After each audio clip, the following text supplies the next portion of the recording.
I'm Robin Nelson. I'm a shareholder and the director of security projects here at Bergen KDV. And I have with me our senior technology sales specialist, Jake Wagner. And if you look at both of our titles, they are a little bit of a misnomer of what we do. Jake and I are really security evangelists.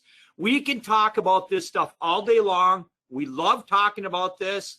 If you as a nonprofit have a seminar you're presenting, etc., it's something we'd love to take part in and come join you, because being secure, securing your data, like Marie talked about, securing your organizations are a passion for us.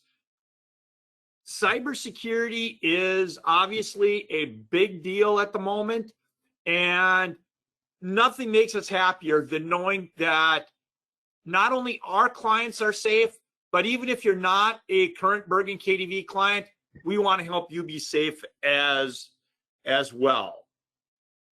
So with that being said, we want to talk a little bit today about the state of cybersecurity. What are some of the overarching concerns? Beth, there we go. Some things that you need to do, a lot of which are non-technical, and a little bit of it is technical. So with that being said, I'm going to turn it over to Jake to talk a little bit about our client journey and how we see our clients progressing through technology. Yeah, thank you, Robin, and good morning, everyone. Appreciate you all joining us. Cybersecurity, managed IT services. I mean, these are topics that are relevant to white collar, blue collar, big businesses, small businesses, for-profit and non-for-profit. So we're in the right room. We're talking about the right stuff. One housekeeping item that I'll just mention is, and Robin, I like the way you put that. We are cybersecurity evangelists right now. We're out banging the drum, eliminating obscurity. We want people to know that Bergen KDV can do this stuff, and we want you to know that it's important. In terms of this client journey, I would say that the top 7 things that we're out educating organizations on today, and what Rob and I are really going to go through is that, and feel free to write these down. Okay, so we mean this with all sincerity. Nobody is 100% secure today. We're going to talk about this sliding scale. We're going to talk about a term called defensibility, meaning you got a good story to tell, but nobody's 100% secure today. So it's important to know that. Number 2 is the threats are very real. We're going to talk about how the bad guys continue to win and how much money they're making. We're going to talk about, even if you have a plan, you think you have a plan. I can't tell you how many times we're having conversations with an organization that say, well, I think we know what we're supposed to do when the bad stuff happens. That gut feel doesn't cut it. So even if you think you're planning for this stuff, it's important to know, or it can be very painful. So we're going to talk about that. We're going to tee up insurance. It's far tighter today. Cyber insurance, it's far tighter. They're asking smarter questions. The prices are far steeper. So how do you qualify for insurance? Changes in regulations are coming from every direction. We're going to knock that out. Failure to comply. So we've got all of these third parties defining what good looks like today and raising the bar, so to speak. Failure to comply is no longer a slap on the wrist. It can come with actual penalties that can be a detriment to your organization. And last but not least, one of the things that organizations say most often is, when Robin and I are talking to them, Jake, Robin, we don't need to worry about this stuff. We've got a guy.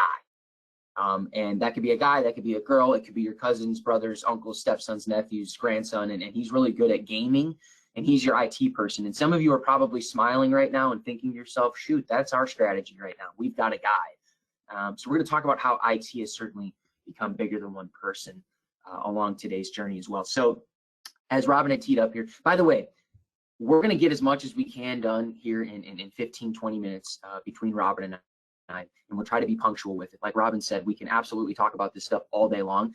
I would absolutely encourage all of you to go out and connect with us on LinkedIn. So if you've got a LinkedIn profile, Jake Wagner with Bergen KDV, Robin Nelson with Bergen KDV, we are routinely, frequently, consistently posting this type of relevant and timely topics to keep you up to date, because this stuff is evergreen and it's constantly changing. And so to depict that, the very first place we start with an organization is, where do you stand today?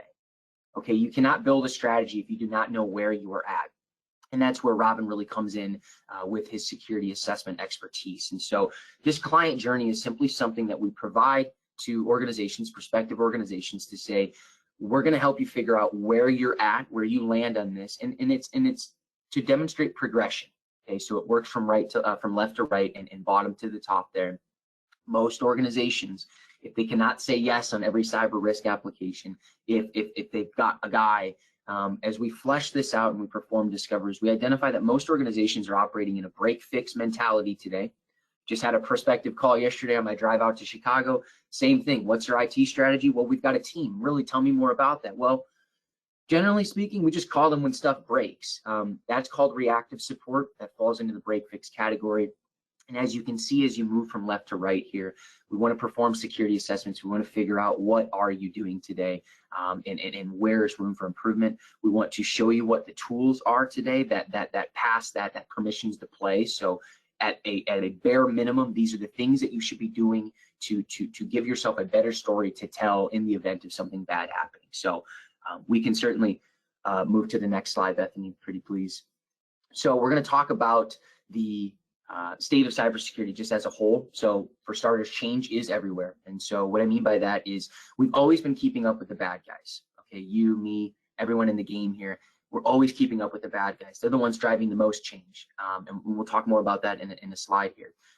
The next winds of change are coming from the government. Surprise, surprise. So the federal and the state government, they are one stroke of a pen away from changing the rules on any given day, on any given week, in any given month, and we have to adhere to it. So between the Fed and the state, then you might ask yourself a question: well, is there any sort of standardized framework or any sort of standardization in general? And the answer is unfortunately not. State by state, much like a lot of policies today, state by state, things can vary widely. What might be true in Minnesota is not the case in Iowa, is not the case in Kansas City, so on and so forth, or Kansas, excuse me. So we've got the federal government meddling with things. We've also got industry regulatory bodies. So we saw in healthcare, we've got HIPAA, right? We saw in the manufacturing space, we've got CMMC. We saw in the finance space, there's compliance and a whole host of them. And so if the government's not dictating what good looks like, then perhaps the industry that you serve is dictating what good looks like. And if that's not enough, when we go back to this, nobody's 100% secure today.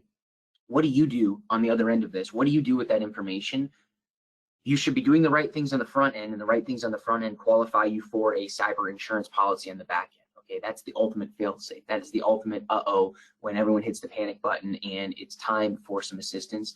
But to qualify for insurance today, as mentioned, you need to be doing the right things. Well, now the insurance companies, the past 3 to 5 years, they've been writing these cyber insurance policies, and you've likely gone through this if you've gone through your renewal here recently. If you've got a cyber insurance policy, you will notice that it went from 4 underwriting questions to 4 pages of underwriting questions. And you would say, well, why are they getting so strict? And the answer is, they've lost a lot of money. They've lost a lot of money writing insurance policies for something that they did not understand. And insurance companies are not designed to lose money. So what do? They go back to the drawing board. They're starting to ask better questions. They've raised their prices. And what they consider good has dramatically shifted, much like that technology journey we just showed you. So change is coming from everywhere. And the point with this bullet right here is that it's not if, but when.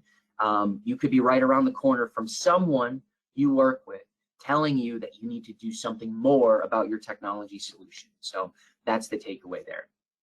In terms of IoT, you may have heard of this term before, the Internet of Things. The reality is now in the manufacturing space specifically, they're talking about the Internet of Everything. And that applies for all of us, again, for-profit, nonprofit, the Internet of Everything. It's hard to go out and buy something today that doesn't some way, somehow connect to the web. And all of these little widgets, all of these little nodes, those are exposures. Those have the potential to exploit, for the bad guys to exploit and ultimately compromise your network. So there is an infinite number of endpoints today. And business runs on IT.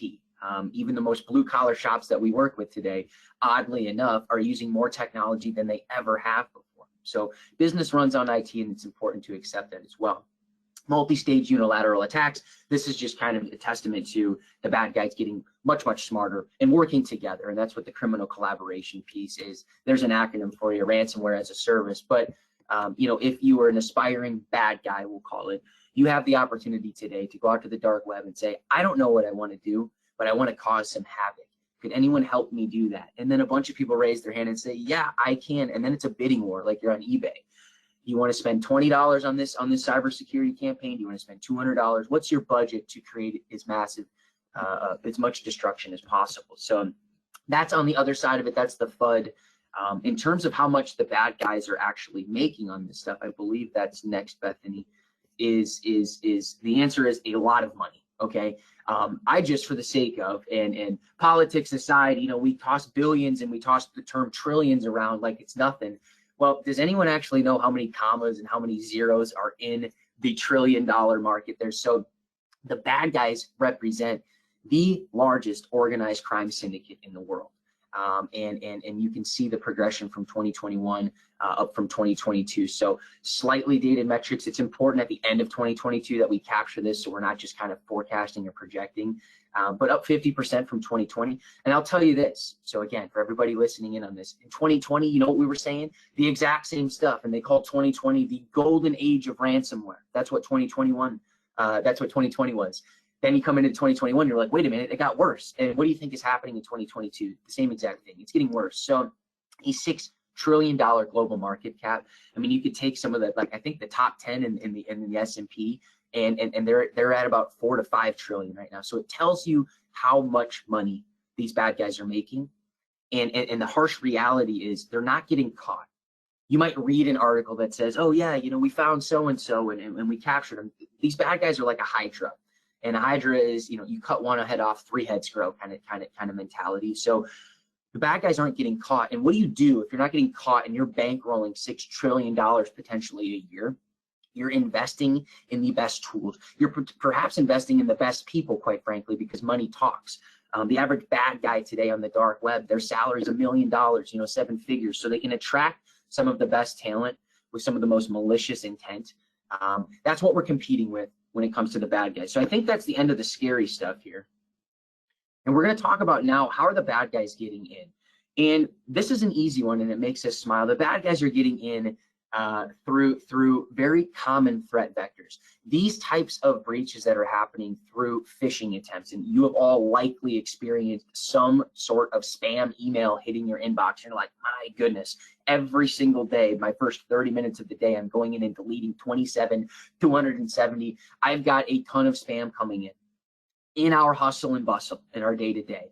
I've got 5,000 in my personal Gmail. I've got 5,000 emails in my professional Gmail. I've got hundreds of unopened emails for my work Outlook. We've got text messages coming in, Facebook sending notifications, Twitter sending notifications. There is red notifications everywhere. In our hustle, in our haste, we are, as end users, as cybersecurity natives, we are prone to clicking on things that we shouldn't click on. And that's what I want you to take away from this. And this is tying it back to nobody is 100% secure. Why? Because it only takes one click, despite all of the layers of security, despite having a backup solution, despite having insurance, for goodness sake. It takes one click from a user to potentially sink the ship. And that's that line that we toe day in, day out. And we'll talk about, from a solution standpoint, how we can address a lot of this stuff. And for the record, as Robert and I proceed with this, these are all problems and challenges that Bergen KDV is not only evangelizing, but we can certainly solve. This is not a sales pitch, and what we want you to learn to do is how to buy. That is our goal here today, is to teach you how to buy and what to look for and how to go about this, so you're not getting ripped off and so you don't have a false sense of security as well. So Bethany, if we can proceed, please. Oh, right, I get my CPE word. All right, so second CPE word for the day is business. One more time, second CPE word is business. All right, so in terms of what do you take back to the leadership team? What do you talk about with your friends? So I know I keep hitting on this. It's important to emphasize it. Nobody's 100% secure. What do you do with that information? You need to treat everything like it's vulnerable. Okay, and the way that you do that is you need to ask a lot of questions. You can't be afraid to ask questions. If you've got a guy, or you've got a team today, or you've got someone in-house, or this prospect yesterday, he was the IT coordinator, he wore the HR hat, he was also a CPA, and he also managed their event planning. That's insanity. One person can't do the job of IT, let alone HR, CPA, and the event planning. And so you need to ask a lot of questions, and you need to approach the people that are in charge of this stuff, and you need to put their feet to the fire a little bit. Or you need to ask yourself, how much do you trust the feedback they're providing you, okay? Because it could be the business that's on the line. So another thing along the lines of click happy users, assume people won't follow the rules. It's important to be banging the drum on this on a regular basis. If you don't need it, get rid of it. You know, that's a kind of a take out of the minimalist book, but in the IT space, less clicks, less cords, less cables, less things plugged in, the better, quite frankly, if you can avoid it. So streamlining the network, keeping it cleaned up, understanding your inventory, document everything. Robin's going to talk a lot about this. It's some of the non-technical stuff, but document everything and audit regularly. And what that's going to allow you to do is to benchmark and demonstrate progression, year-over-year progression. And there's a so what to that we'll discuss here as well. Last but not least, plan for failure. If it's not evident yet, it's important that we're doing the right things on the front end. We're demonstrating that intent to do better. We're trying, okay, but there's a sliding scale, and we're not asking you to spend $1 million, but spending zero is probably not wise. So somewhere in there is that budget, that finite budget. Somewhere in there is that technology client journey that we can get you started on. So plan for failure, emphasis on number 6. Robin will likely tee up some incident response planning, some of the policy creation that we've been doing as well. So Bethany, if you don't mind. Now, we talked about insurance a lot, and this is what we politely call the fine print. This is not to pick on Travelers at all. Travelers is one of the leading cybersecurity providers, I would say, quite frankly, when it comes to a comprehensive policy. Others that I've seen are Chubb, Tokyo Marine, just to name 3 of them. There was actually a document that we were circulating amongst our team here a couple weeks ago, and we shared it on LinkedIn. So one more reminder, connect with us. There's important stuff out there. Travelers had bound a policy with a client, a cybersecurity policy, and this could happen to you. So important to pay attention to this. We cannot appreciate enough how significant having a comprehensive insurance policy is in the event of some sort of cybersecurity issue or a breach, a confirmed breach. It costs a lot of money to dig yourself out of that hole. And it's not just about the first party liability, meaning you, selfishly, it's not just about you. It's about everybody else that gets affected. And that's where it becomes exponential, the threat and the price tag associated. So the necessity for insurance is there. When you're going through the insurance policy today, coming up on your next renewal, ask the question, do I have cyber insurance? If your agent says, yeah, you got cyber insurance, everybody gets cyber insurance. It's part of our policy. The next question that you want to ask is that just a simple rider? AKA, is it just an extension on my general liability? Or do I have a dedicated cyber insurance policy? And they might be taken aback and be like, whoa, when did you learn this lingo? You want to be asking them a lot of questions. Why? Because a lot of clients that we worked with today, a lot of prospective clients that we work with today, they think they've got cyber insurance. The reality is it might be a $50,000 policy, $50,000 payout, if it's applicable. And $50,000 just doesn't cut it today, not at all. So steering back to the fine print, when you're going through the cyber risk application, and you will have to do this if you're going to buy in cyber insurance, you will have to do this. When you're going through this and you're answering the questions, only say yes if you are absolutely 100% confident that the answer is yes. Anything that is a maybe is a no. That's what that results in, is a no. If you falsely manipulate or wrongfully, whether you knowingly or unknowingly wrongfully enter that information and say a traveler binds coverage with you, you didn't get away with murder there. In the event that you have a cyber breach and you call on Travelers and they come in and they start to do that audit to say, well, let's figure out what happened here. They've got a really smart team. They're forensic analysts. That's their dedicated team. They're going to investigate and they're going to find out and they're going to say, well, ABC, you didn't have what you said you have, and now we're going to take you to court. And that was that article we shared 2 weeks ago. It was the first of its kind where Travelers is actually pursuing one of their clients to say, knowingly or unknowingly, we bound coverage off of false information, and now we're going to sue you. So final takeaway on something like this, take the insurance renewal piece very, very seriously. And if it's even slightly a maybe, answer no. Better safe than sorry on something like this. And when you answer no on these policies, Travelers or Chubb or Tokyo Marine or whomever your insurance markets might be, they're going to tell you what good looks like today. So bringing it back to that initial opener there, they're going to define what good looks like. What Robin and I's goal is we want to give you a head start on that so that perhaps you can go into this with the utmost confidence and say, I'm going to ace this cyber risk application. I'm going to get a very comprehensive policy, and it's not going to cost me an arm and a leg. And now I can sleep better at night knowing that I've got the ultimate fail-safe bound and fleshed out. So Bethany, next slide, please. So I'm going to pass it over to Mr. Nelson here. Happy to answer any questions that you guys have. Just a reminder, we're going to have a spot for this at the end of our next 10, 15 minutes to address some of this stuff. If I can provide any further clarity, please let us know. Thank you very much. Mr. Nelson? All righty. Jake talked a lot about and gave some examples largely around, the corporate world. That is because businesses get the headlines. But nonprofits are not immune to cyber issues. Save the Children was scammed, out of almost $1 million to a fraudulent business in Japan when somebody posed as a Save the Children staff member. A Girl Scout chapter in Texas, during a registration period for summer camps, their website was hacked. Which caused people not to be able to register. 2015, another nonprofit website was hacked during an online fundraiser, and the personal information of the donors was gleaned. These are things that are real. They do happen in nonprofits as well as business. Why? You might ask yourself, why would nonprofits be a target? We don't have any money. We're nonprofits. Hence our name. Bethany, if you could change slides a second. The one reason that nonprofits are a target is because you do have limited budgets, etc. Largely, nonprofits are not prepared to fight against cyber attacks.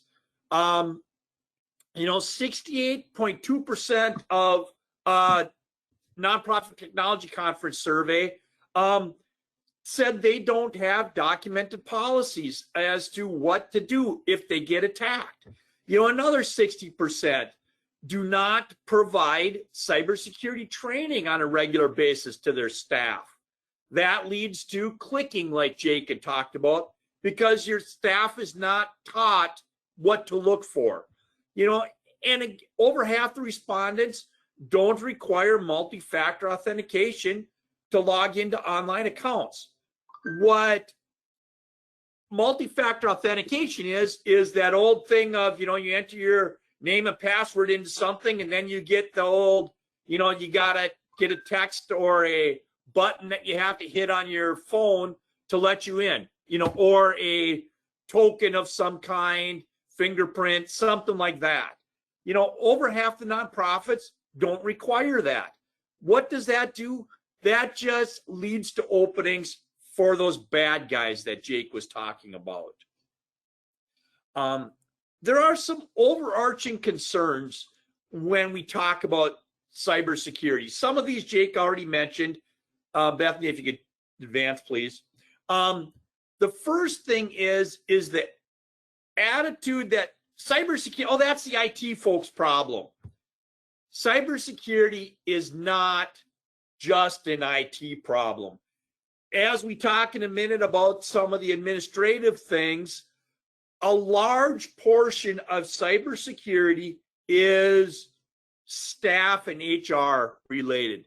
Your employees, your staff, your volunteers, whether they're paid or not, they're your greatest defense against cybersecurity attacks.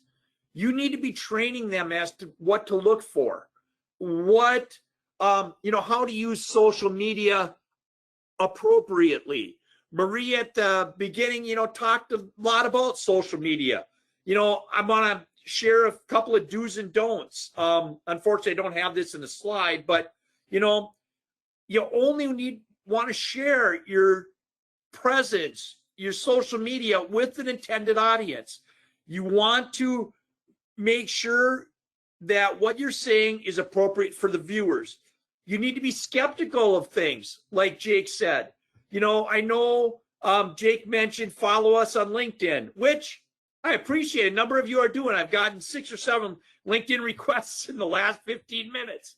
But you don't just go accepting everybody that wants to be a friend, whether it's in LinkedIn, whether it's in Facebook, whether it's on Twitter. You don't just go accepting every friend request. Do a little bit of thinking of, okay, do I know this person? Do we have some common friends, etc.? Again, that's a training thing to teach people what to do. You need to have policies. Marie mentioned, an acceptable use policy. What can you do? What should you not be doing with your computer? A remote workforce policy. We send laptops home with our employees. Do you have a policy that says, you know what? You're going on vacation. Your work laptop does not become the YouTube presentation for your kids to keep them quiet in the car. That's not what your work laptop is designed for. So do you have that covered in policy? Have you looked at incident response? And when I mean incident response, I'm talking not just if you had a breach, but if you had any kind of incident. Do you have an incident response plan that covers a tornado taking out your building? Do you have an incident response plan for your website crashing during an online donation event? Did the Girl Scouts of Texas have a backup plan for camp registration when that registration link got attacked? Those things are quasi-IT, but they're largely HR administrative things. Jake talked a lot about compliance and insurance. I don't need to hammer on it too much, other than the one thing I do want to say is you as nonprofit leaders have an obligation to protect your donors' data, whether that be their credit card data, whether that just be your donor list. If I could get a hold of one of your donor lists, I could very easily come up with a phishing campaign designed at your donors. Hey, Girl Scout donor, I see you've given to us in the past. We changed our structure a little bit. We have an online donation coming up. Here's the link. People are going to click on that link, and it goes to Robin's website, not the Girl Scout chapter's website. So if your donor list gets out, you have an obligation to notify those donors. So even if you are not in a regulated, so to speak, environment, you do have some obligations to your donors and to your volunteers that you would have to notify them should something happen. Jake mentioned a little bit about defensibility. What defensibility is should you have an incident, are you protected against having some kind of liability? Are you able to identify, to be defensible, you need to have a way to identify cybersecurity risks, protect against them, detect when they happen, how to respond, and how to recover. So there's 5 things to say that you are defensible, okay? Bethany, if you could change one, please. What do you need to do from an administrative standpoint? First of all, you need to have a qualified person overseeing your security. Now, this does not have to be somebody on staff. It could be outsourced. But if you think of Jake's client journey slide, if you're in an organization that just calls, Robin when something breaks, you probably don't have somebody overseeing your cybersecurity. If you have Robin involved on a regular basis, then you can outsource it and somebody like me can develop the plan. That's the next thing. You have to have an active information security program. What does an active information security program entail? It means having in writing, have a way to measure and evaluate that you're keeping your computers updated, that your antivirus is updated, that you have people participating in training, that you have people using their secure passwords. Those kind of things are part of an active information security program that needs to be documented. Doing risk assessments, you need to be looking at not only your environment, but also your vendor's environment and assessing those risks regularly and ongoing. I've mentioned already training. I've mentioned assessing your security posture. You need to have that ability to test your controls. And largely, you also need to have a reporting mechanism to keep your leadership and your board involved. The last thing a board member wants, especially a volunteer board member of a nonprofit, is to all of a sudden get into some kind of legal mess because some donor thinks, hey, Jake's nonprofit did not have proper oversight, and all of a sudden the board members get pulled into something. So you need to be regularly reporting on your technology and your cyber environment to your board. So those are some of the administrative things that you need to be doing. Some of the technical things, I got a CPE word here. We're talking about technology, so it's only fitting that is your next CPE word. And as a reminder, when Bethany sends the post-event survey out, those of you that are wanting CPE credit, you need to have these words written down so you know what they are. All right. Some of the more technical things that you need to be doing. One, knowing where your data is. We've got a number of folks that are going to be talking about how to use your data, how to mine that data, etc. Later on this morning. What I want you to take out of this is you need to know where your data is. There are too many times I go in to do an assessment and people don't even know where their data is. Or somebody's computer had an incident and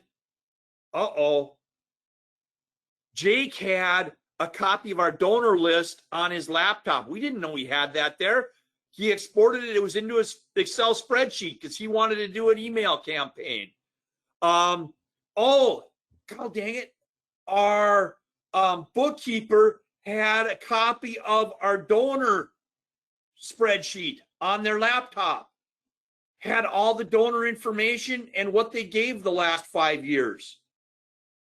So knowing where that data is, just having it in a centralized spot like MIP or NetSuite or something, that's great, but you don't necessarily know if people are bringing copies down so they can manipulate it, work on it, etc. That goes back to policies as well. Having your computers, especially your remote ones, encrypted. That is more of a technical thing, but you need to have that covered in policy. Along with having the computers encrypted, how to transfer data. That needs to be encrypted. You need to know about multi-factor authentication. Where should you be using it? Obviously on anything, access to any financial stuff you want it, but there may be other places as well. You need to have consistent monitoring of your systems. You need to have a vulnerability management program. What that is making sure you've got Windows updates happening. We all are well versed, and we come in the morning, we're in a hurry to do something, you log in and, oh, your computer reboots because Windows updated overnight. You need to know that updates are happening successfully or not so you can deal with them. Some of this is things your computer vendor, if you've got one, or your on-site staff should be taking care of for you. Having an inventory management program. So knowing whether you've got Windows 7 machines out there, or heaven forbid, Windows XP machines out there, neither one of which are supported by Microsoft any longer, so they're not getting Windows updates. In the nonprofit world, if we were in a room, I would ask, how many of you have Windows 7 machines in your environment? And I bet probably half their hands would go up that you've got at least one or two that you just haven't had a chance to replace yet. Then there's some other things of limiting some access. I don't want to get too nerdy, so I'm not going to talk too much about those. But your IT folks would know. So all this being said, I can see your heads spinning, even though we're in a webinar, saying, this sounds expensive. Where can I go? How do I even get started? There are a number of free resources. Bethany, if you can hit the next slide, please. One, we have at Bergen KDV, that top link, we have a free way that you can assess your cybersecurity environment. It's about 50 questions, and it'll give you an idea of whether you're doing poor, good, great, whatever. That's free. That's that top link. Then the U.S. government, the Office of the Information Security Administration has a cybersecurity awareness toolkit that is free. They also have a cyber resilience review that is free. There are a number of resources from the Council of Nonprofits that you can get. The FTC's got some free stuff. There are resources out there. Here's my but you need to have somebody with understanding going through it. So if it's not something you can afford to invest in, bringing a Robin and a Jake in, there are resources that you can give your computer folks to at least get you started and get you moving the needle on your cybersecurity journey. With that being said, I know that Jake and I talked a lot. Just another reminder of the client journey. If a lot of you are in that break fix, you may need to work with your existing vendors to bring you up to a more managed solution where they're looking after your technology environment in a more proactive way rather than just calling when things break. Yeah, Robin, and I would say that, without a doubt, a lot of this stuff can get very overwhelming very fast. There's a lot of variables. There's a lot of threat vectors as well. At the end of the day, in working with nonprofits, being a part of a nonprofit, completely understanding that there are certainly more important things like your nonprofit's mission.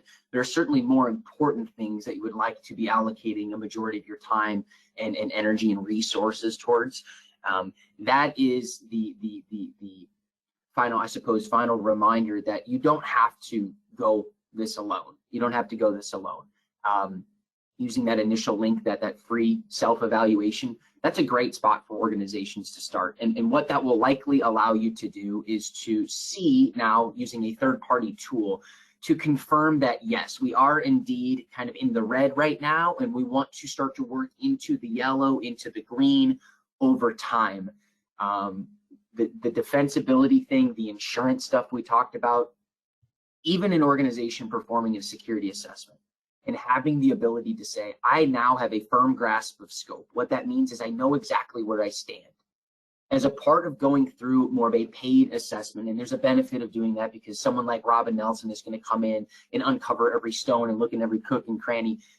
Robin is going to put together a plan for you as well. So here's a list of recommendations. We've prioritized these based off business impact, or AKA bang for buck. What moves the needle the most for you?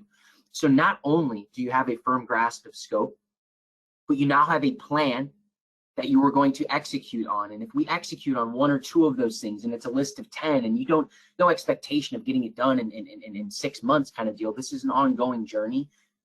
You can demonstrate the grasp of scope, you can demonstrate the plan, and you can demonstrate progression. So we document. Remember I said document everything and audit regularly? Hypothetically, we do this exercise once a year. We come in and figure out what you got. We take a look at the plan, we tweak the plan, we decide what we're going to execute on. And if and when you're going through the cyber risk application, if and when the bad guys hit you, they get you for one reason or another. And the questions start being asked. The golden question, the number one question being asked today is, what would a reasonable person or organization be doing today to protect their organization? That is the question that is asked. And a reasonable organization or person would know where they stand, would have a plan, and would have the ability to demonstrate that they are doing better, that they are trying. And that is our message to you today, Robin. I think that summed it up quite nicely here, and I don't believe we've got anything else. But the questions. Yeah. So do we have anything, Bethany, that came in? We do. We'll get to a couple just to keep us on schedule here, but this was a hot topic, so we'll follow up if there are some we don't get to here. One thing I was going to reiterate, you guys talked about that link here. I think that relates to the first question. We have a limited budget. What do we focus on first? Yeah. The first thing that you need to focus on is figuring out where you are. Whether that's the free little security assessment that we do, the 50 question one, whether it's hiring a Robin to come in and do the 400 question one, whether it's using one of those free tools from the government. But the first thing you need to do is know where you are. Just like anything, if you don't know where you are, you don't know how to develop a plan to improve. That's great. Thank you. Another one, this is a real good one here. How do we know if our IT teams or our people are doing these things? I'm going to sound like a broken record, but the gist is you need to do an assessment. You have to take a look at and have a third party do it. Have somebody else take a look at your environment to know if your provider is doing what they say they're doing. Yeah, and Robin, I have some. And if you can only do one thing, I would say that one thing would need to be look at everywhere you have donor information, financial information, or volunteer information, and know that that's protected with some type of multi-factor authentication, not just a username and password.